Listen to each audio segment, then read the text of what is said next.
Hello दोस्तों, स्वागत है आप सभी का आपके अपने यूट्यूब चैनल स्टडी विद दया में। दोस्तों, आज का हमारा वीडियो जैन धर्म के बारे में है, जो कि महावीर स्वामी के बारे में आज हम पढ़ेंगे। इससे पहले के वीडियो में हमने बौद्ध धर्म के बारे में 2 वीडियो में ख़त्म किया है, तो अगर आपने वो नहीं देखा है तो ज़रूर देखें। दोस्तों, आज का जो हमारा वीडियो है जैन धर्म के बारे में, हम ये पढ़ेंगे कि किस तरह से जैन धर्म, क्या परिस्थितियाँ रही कि 6ठी शताब्दी ईसा पूर्व में जैन धर्म बहुत तेज़ी से फैला और इसका विस्तार हुआ महावीर स्वामी के काल में। तो जैन धर्म की क्या पृष्ठभूमि रही है, ये आज हम देखेंगे। दोस्तों, उत्तर वैदिक काल के अंत में सामाजिक क्रियाकलापों में आडंबर और कर्मकांडों का वर्चस्व तेज़ी से फैल रहा था, जिस वजह से एक नया वर्ग उभर करके इससे अलग होकर के जैन धर्म से जुड़ता है और इस धर्म का तेज़ी से विस्तार होता है। जैन धर्म की क्या पृष्ठभूमि रही है वो आज हम पढ़ेंगे। तो दोस्तों, आइए पढ़ते हैं जैन धर्म के बारे में। जैन धर्म की अगर हम पृष्ठभूमि के बारे में बात करें तो महावीर स्वामी से पहले जैन धर्म की स्थापना हो चुकी थी। जैन धर्म जो कि काफ़ी प्राचीन धर्म है, ये इसमें अब तक कुल 24 तीर्थंकर हुए हैं। कुल कितने हुए हैं? 24 तीर्थंकर अब तक हुए हैं। तीर्थंकर का मतलब क्या होता है? संस्थापक गुरुओं को तीर्थंकर कहा जाता है, जो इसके प्रचार प्रसार और विस्तार में सहायता करते हैं और इसका विस्तार करते हैं और इस धर्म के विस्तार के लिए अनेक प्रयास करते हैं, उन्हें तीर्थंकर कहा जाता है। तो जैन धर्म में अब तक कुल 24 तीर्थंकर हुए हैं, जो कि 24वें तीर्थंकर महावीर स्वामी थे। दोस्तों, तीर्थंकर को लेकर के कई बार प्रश्न पूछा जाता है इसके प्रथम तीर्थंकर के बारे में। तो इसके जो प्रथम तीर्थंकर थे या फिर संस्थापक तीर्थंकर ऋषभ देव को माना जाता है। इन्हीं का अन्य नाम वृषभनाथ और आदिनाथ है। और 22वें तीर्थंकर अरिष्टनेमी, 23वें तीर्थंकर पार्श्वनाथ को जाना जाता है। इसके 24 तीर्थंकरों में बीच के तीर्थंकरों की जानकारी नहीं मिलती है। इसमें जो क्वेश्चन पूछे जाते हैं आपसे ज़्यादातर एग्जाम में प्रथम तीर्थंकर के बारे में, कि इसके संस्थापक, जैन धर्म के संस्थापक कौन थे, तो ऋषभ देव। और कई बार वास्तविक संस्थापक के बारे में पूछा जाता है, तो वास्तविक संस्थापक इसके महावीर स्वामी थे, क्योंकि इन्हीं के काल में आकर के इस धर्म का तेज़ी से विस्तार होता है। तो इसके संस्थापक या फिर प्रथम तीर्थंकर ऋषभ देव, वृषभनाथ या फिर आदिनाथ थे। फिर 22वें तीर्थंकर इसके अरिष्टनेमी और 23वें तीर्थंकर पार्श्वनाथ थे। यहाँ पार्श्वनाथ के संबंध में कई बार क्वेश्चन पूछा जाता है कि इनका जन्म कहाँ हुआ था, तो काशी वाराणसी में इनका जन्म हुआ था। पिता इनके अश्वसेन, जो कि काशी के राजा थे, और इनको ज्ञान की प्राप्ति सम्मेध पर्वत में हुई थी। तो पार्श्वनाथ के संबंध में कई बार जो क्वेश्चन पूछे जाते हैं, याद रखिएगा, इनका जन्म काशी वाराणसी में, इनके पिता का नाम अश्वसेन, जो कि काशी के राजा थे, और इनको ज्ञान की प्राप्ति सम्मेध पर्वत में होती है। और इन्होंने जो है 4 शिक्षाएं दी थी। कौन कौन सी वो शिक्षाएं हैं? सत्य, अहिंसा, अस्तेय, अपरिग्रह। सत्य का अर्थ यहाँ है कि सदा सत्य बोलना, और अहिंसा का अर्थ है हिंसा न करना, अस्तेय यानी चोरी नहीं करना, और अपरिग्रह का अर्थ है कि किसी भी प्रकार का धन संचय न करना। तो इन्होंने ये 4 शिक्षाएं दी थी। और 5वां महाव्रत इसी में बाद में आगे जाकर के महावीर स्वामी द्वारा जोड़ा जाता है, जो कि ब्रह्मचर्य कहलाता है। तो पहले जो प्रारंभिक 4 शिक्षाएं हैं, इन्हें पार्श्वनाथ द्वारा दिया गया। जो 5वां महाव्रत है, या इसमें जो 5वां जोड़ा गया, वो ब्रह्मचर्य जोड़ा गया और महावीर स्वामी के द्वारा जोड़ा गया। दोस्तों, एक चीज़ याद रखिएगा कि इसमें अरिष्टनेमी और ये ऋषभ देव के संबंध में जो जानकारी मिलती है वो ऋग्वेद से मिलती है। तो यहाँ से कई बार क्वेश्चन पूछा जा सकता है कि किन तीर्थंकरों की जानकारी ऋग्वेद से मिलती है, तो ऋषभ देव और अरिष्टनेमी की।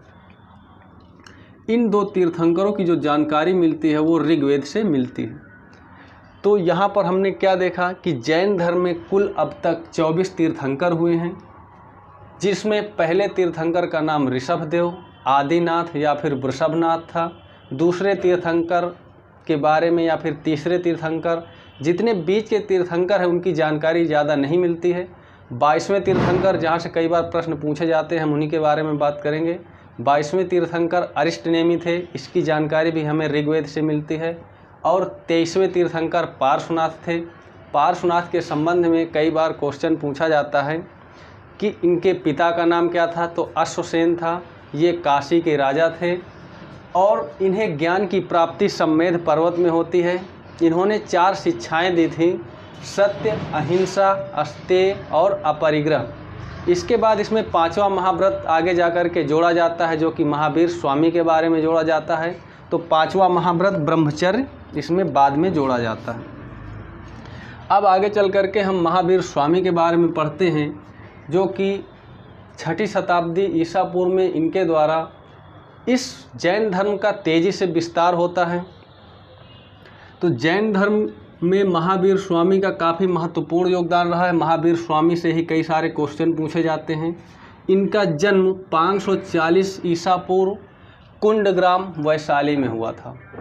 यहाँ पर हम जैन धर्म और बौद्ध धर्म को रिलेट करके पढ़ेंगे, क्योंकि इसमें काफ़ी कन्फ्यूजन रहता है। तो जैन धर्म और बौद्ध धर्म को जोड़ करके पढ़ेंगे तो दोनों क्लियर हो जाएंगे। महावीर स्वामी का जन्म 540 BC कुंडग्राम वैशाली में हुआ था। महात्मा बुद्ध का जो जन्म हुआ था वो 563 ईसा पूर्व में लुम्बिनी वन में कपिलवस्तु में हुआ था। इनकी मृत्यु 468 BC पावापुरी में 72 वर्ष की आयु में हुई थी। जो बुद्ध की मृत्यु हुई थी वह कुशीनगर में 80 वर्ष की आयु में हुई थी, 483 ईसा पूर्व में। तो ऐसे अगर आप रिलेट करके याद रखेंगे तो कभी आपको जो है इसमें कन्फ्यूजन नहीं होगा बौद्ध धर्म और जैन धर्म में। इनका जन्म 540 ईसा पूर्व कुंडग्राम वैशाली में, मृत्यु 468 ईसा पूर्व पावापुरी में 72 वर्ष की आयु में इनकी मृत्यु होती है। बचपन का नाम वर्धमान था। इनके पिता सिद्धार्थ, जो कि ज्ञात्रक कुल के राजा थे, सिद्धार्थ इनके पिता का नाम था। बुद्ध के पिता का नाम आपको याद होगा शुद्धोधन था। इनकी माता का नाम त्रिशाला, जो कि लिच्छवी नरेश चेटक की बहन थी। आगे जा कर के आप पढ़ेंगे कि लिच्छवी नरेश चेटक की पुत्री का विवाह बिंबिसार से होता है। तो बिंबिसार और महावीर स्वामी आपस में रिलेटिव थे। इनकी माता का नाम त्रिशाला, जो कि लिच्छवी नरेश चेटक की बहन थी। पत्नी का नाम यशोदा। महात्मा बुद्ध की पत्नी का नाम यशोधरा था। बहुत ही कम अंतर है, तो इसमें कंफ्यूज नहीं होइएगा। महावीर स्वामी की पत्नी का नाम यशोदा था और बुद्ध की पत्नी का नाम यशोधरा था। इनको आगे जाकर के एक पुत्री की प्राप्ति होती है, जिसका नाम अनोज्या या फिर प्रियदर्शिनी था। बुद्ध को एक पुत्र की प्राप्ति हुई थी, जिसका नाम राहुल था। गृह त्याग ये 30 वर्ष की आयु में करते हैं। बुद्ध ने गृह त्याग 29 वर्ष की आयु में किया था। इनको ज्ञान की प्राप्ति जंभिग्राम में साल वृक्ष के नीचे ऋजुपालिका नदी के तट पर ज्ञान की प्राप्ति हुई। बुद्ध को ज्ञान की प्राप्ति कहाँ हुई थी? गया में पीपल वृक्ष के नीचे निरंजना नदी के किनारे। तो इनको ज्ञान की प्राप्ति जंभिग्राम में साल वृक्ष के नीचे ऋजुपालिका नदी के तट पर ज्ञान की प्राप्ति हुई। 12 वर्ष की कठिन तपस्या के बाद इनको जो ज्ञान की प्राप्ति हुई उसे कैवल्य के नाम से जाना गया। कैवल्य की प्राप्ति यानी कि ज्ञान की प्राप्ति हुई। और बुद्ध को जो ज्ञान की प्राप्ति हुई उसे जो है बुद्धत्व के नाम से जाना गया था। ज्ञान की प्राप्ति के बाद महावीर स्वामी को अन्य कई नामों से जाना गया, जिनके अपने अलग अलग अर्थ हैं, तो जिनसे कई बार क्वेश्चन पूछे जाते हैं। तो उसमें पहला है जिन। इन्हें ज्ञान की प्राप्ति के बाद जिन कहा गया। जिन का अर्थ है विजेता, यानी कि खुद के ऊपर विजय प्राप्त कर लेना, सांसारिक मोह माया से खुद को बाहर कर लेना अपनी इंद्रियों को जीत लेना, जिसे जिन कहा गया यानी विजेता। अरहत यानी योगी। निर्ग्रंथ यानी बंधन रहित, किसी भी बंधन में बंधे नहीं रहना, सभी बंधनों से मुक्त हो जाना। और महावीर एक शब्द जोड़ा गया, जिससे आगे चल कर के इनका नाम महावीर स्वामी पड़ा। तो महावीर का अर्थ है साधना के प्रति समर्पण। ये अन्य नामों से इन्हें जाना जाता है। तो एक बार इसे रिकॉल करते हैं। इनका जन्म 540 ईसा पूर्व कुंडग्राम वैशाली में हुआ था। इनकी मृत्यु 468 ईसा पूर्व पावापुरी में 72 वर्ष की आयु में हुई। इनके पिता का नाम सिद्धार्थ, जो कि ज्ञात्रक कुल के राजा थे। बचपन का नाम इनके सिद्धार्थ था। माता का नाम त्रिशाला, जो कि लिच्छवी नरेश चेटक की बहन थी। इन्होंने गृह त्याग 30 वर्ष की आयु में किया। 12 वर्ष की कठिन तपस्या के बाद इनको ऋजुपालिका नदी के तट पर ज्ञान की प्राप्ति हुई।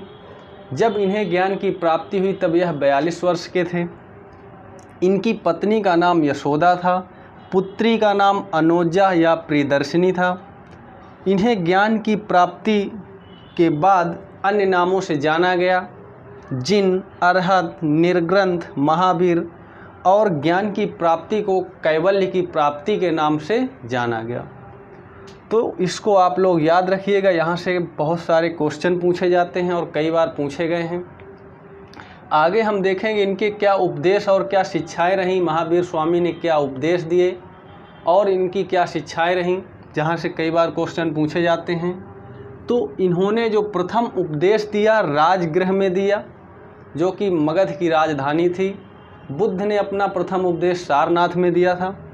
इन्होंने प्रथम उपदेश राजगृह में दिया। और जो प्रथम शिष्य इन्होंने बनाया, इनके दामाद जामिल या फिर जामाली, दो अन्य जो है अलग अलग लिखे रहते हैं बुकों में। कहीं पर जामिल लिखा रहता है, कहीं पर जामाली लिखा रहता है।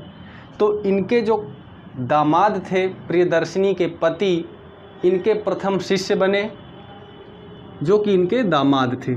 इन्होंने बताया कि संसार जो है दुखमय है तथा दुख का कारण कर्म फल है। यानी ये संसार दुखमय है और दुख का जो कारण है वो आपके द्वारा किए गए कर्मों का फल ही है। इन्होंने इससे मुक्ति के लिए 3 रत्न बताए। तो अगर हम बौद्ध धर्म में देखें तो दुखों से मुक्ति के लिए महात्मा बुद्ध ने अष्टांगिक मार्ग दिए थे, और यहाँ पर मुक्ति के लिए त्रिरत्न का मार्ग दिया गया, जिसमें सम्यक दर्शन यानी सत्य में विश्वास, सम्यक ज्ञान यानी वास्तविक ज्ञान, और सम्यक आचरण यानी सुख दुख में समान भाव रखना। इन 3 रत्नों का पालन करके, त्रिरत्न के मार्ग पर चल करके आप दुखों से मुक्त हो सकते हैं। और इन सभी की पूर्ति के लिए इन्होंने 5 व्रत दिए, जो कि 5 महाव्रतों के नाम से जाने जाते हैं। तो वो 5 महाव्रत कौन कौन से हैं, अभी आपने इधर पढ़ा। ये जो सत्य, अहिंसा, अस्तेय, अपरिग्रह और ब्रह्मचर्य है, इन्हीं महाव्रतों को 5 महाव्रतों के नाम से जाना जाता है, जिसमें प्रारंभिक 4 जो है पार्श्वनाथ के द्वारा दिए गए थे और 5वां महावीर स्वामी के द्वारा जोड़ा गया था, जो कि ब्रह्मचर्य था। तो इन्हें 5 महाव्रतों के नाम से जाना जाता है। तो इनकी पूर्ति के लिए इन 5 महाव्रतों का पालन करना, जो कि कठोरता से पालन करना, जैन धर्म में बहुत ज़रूरी समझा गया। और अहिंसा को सर्वाधिक महत्व दिया गया। महावीर स्वामी ने इन सभी 5 महाव्रतों में अहिंसा को सबसे ज़्यादा महत्व दिया और उसका कठोरता से पालन किया गया। महावीर स्वामी के द्वारा आत्मा, पुनर्जन्म, कर्म, मोक्ष और वर्ण में विश्वास करते थे। महावीर स्वामी आत्मा में विश्वास करते थे। उनका मानना था कि हर एक सजीव चीज़ में आत्मा वास करती है, और अगर आप उसको ठेस पहुंचाते हैं तो वो जो व्यक्ति है या फिर कोई सजीव है, वो आत्मा को उससे ठेस पहुंचती है। इनके द्वारा पुनर्जन्म में विश्वास किया गया। महावीर स्वामी थे, वो पुनर्जन्म में विश्वास करते थे। कर्म में विश्वास करते थे कि आप जैसा कर्म करते हैं आपको वैसे ही फल की प्राप्ति होगी। मोक्ष में विश्वास करते थे, यानी जीवन और मरण के चक्र से मुक्ति, मोक्ष का अर्थ। और जो समाज में वर्ण व्यवस्था फैली थी उसमें भी महावीर स्वामी विश्वास करते थे। महावीर स्वामी ने जैन धर्म में आगे चल कर के स्यादवाद और अनेकांतवाद का जो है आप सुनेंगे कि जैन धर्म का इससे संबंध क्या है, इन शब्दों का, स्यादवाद और अनेकांतवाद। तो जो स्यादवाद या फिर अनेकांतवाद है, यह आत्मवादियों और नास्तिकों के बीच का मार्ग, यानी कि आत्मवादी से अर्थ है कि जो ईश्वर में विश्वास करते थे, नास्तिक जो ईश्वर में विश्वास नहीं करते थे, इनके यह बीच का मार्ग है स्यादवाद या फिर अनेकांतवाद। बीच के मार्ग से अर्थ है कि जो ईश्वर को नहीं मानते थे और जो मानते थे, उन्हें भी इस धर्म में जोड़ा गया और उन्हें भी इस धर्म से जोड़ने का प्रयास किया गया, जिसे ही स्यादवाद या फिर अनेकांतवाद के नाम से जाना जाता है और इसका संबंध जैन धर्म से है। तो यहाँ से हमने इनके शिक्षाओं के बारे में देखा कि प्रथम उपदेश इन्होंने राजगृह में दिया। इनके द्वारा जो प्रथम शिष्य बनाए गए, इनके दामाद जामिल या फिर जामाली, और इनके द्वारा मुक्ति के लिए 3 जो त्रिरत्न मार्ग दिए गए, सम्यक दर्शन, सम्यक ज्ञान और सम्यक आचरण। महात्मा बुद्ध ने त्रिरत्न दिए थे, बुद्ध, धम्म और संघ। अहिंसा को इन्होंने सर्वाधिक महत्व दिया और आत्मा, पुनर्जन्म, कर्म, मोक्ष, वर्ण में विश्वास करते थे। स्यादवाद और अनेकांतवाद का संबंध जैन धर्म से है। तो आज के इस वीडियो में हमने इसके सभी बेसिक बिंदुओं के बारे में जाना, जहां से कई सारे क्वेश्चन पूछे जाते हैं। कोई भी ऐसा पॉइंट नहीं है जो अभी तक पूछा नहीं गया हो। और इसके आगे के वीडियो में हम पढ़ेंगे कि किस तरह से जैन धर्म 2 भागों में बंटता है और इसकी क्या गतिविधियां रहीं विभिन्न प्रकार की। तो वो हम आगे के वीडियो में पढ़ेंगे। धन्यवाद।